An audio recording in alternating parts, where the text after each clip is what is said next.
Samantala, pinagpatuloy ngayong araw ang pagdinig ng Senate Blue Ribbon Committee sa anomalya sa flood control projects kung saan ilang bagong pangalan ng mga personalidad ang lumutang batay sa testimonya na isang dating opisyal ng Department of Public Works and Highways.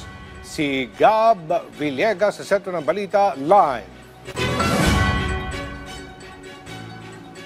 Adyo, sa muling pagbabalik ng pagdinig ng Senate Blue Ribbon Committee kaugnay nitong mga anomalyang flood control projects ay ilan pang mga personalidad ang pinangalanan ni dating Department of Public Works and Highways Undersecretary Roberto Bernardo sa kanyang ikalawang affidavit na isinumite sa Senado.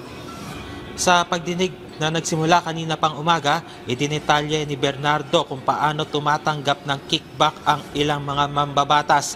Ilan sa mga lumutang na bagong pangalan ay sina dating Senator Chris Bo, Senator Mark Villar, dating DPWH Secretary Manuel Bonoan, dating DPWH Undersecretary Catalina Cabral, dating Caloocan na Representative Mitch Cahayon-Uy at dating Bulacan Representative Rida Robes. Nakatanggap rin si dating Senator Bong Revilla ng kickback sa mga infrastructure project kung saan aabot umano sa 25% ng 125 million pesos na halaga ng mga infrastructure project sa Maynila, Bulacan, Valenzuela at Quezon City. Inihikayat rin ni Bernardo ang iba pang mga sangkot na lumantad na at makipagtulungan sa investigasyon.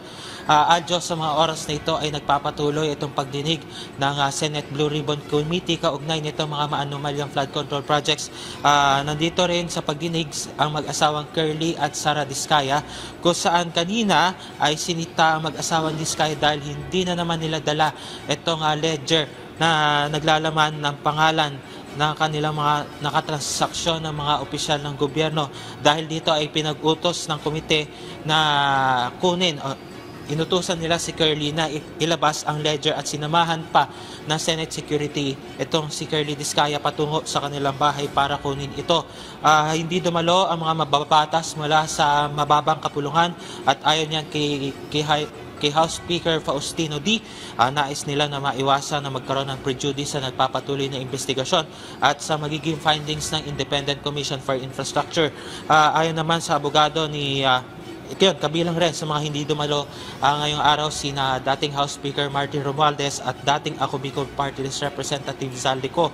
Ayon naman sa abogado ni Ko na si Attorney Roy Alberto Rondain, nasa labas pa rin umano ng bansa ang dating mambabatas dahil sa medical reasons. Sa ngayon ay inaabangan pa rin dito sa Senado ang hindi pa binabanggit na VIP witness na inaasahang magsisiwalat rin ng mga iba pang mga katiwalian sa mga maanomalyang flood control projects. At yan muna update mula rito sa Senado. Balik si Adjo. Maraming salamat, Gab Villegas.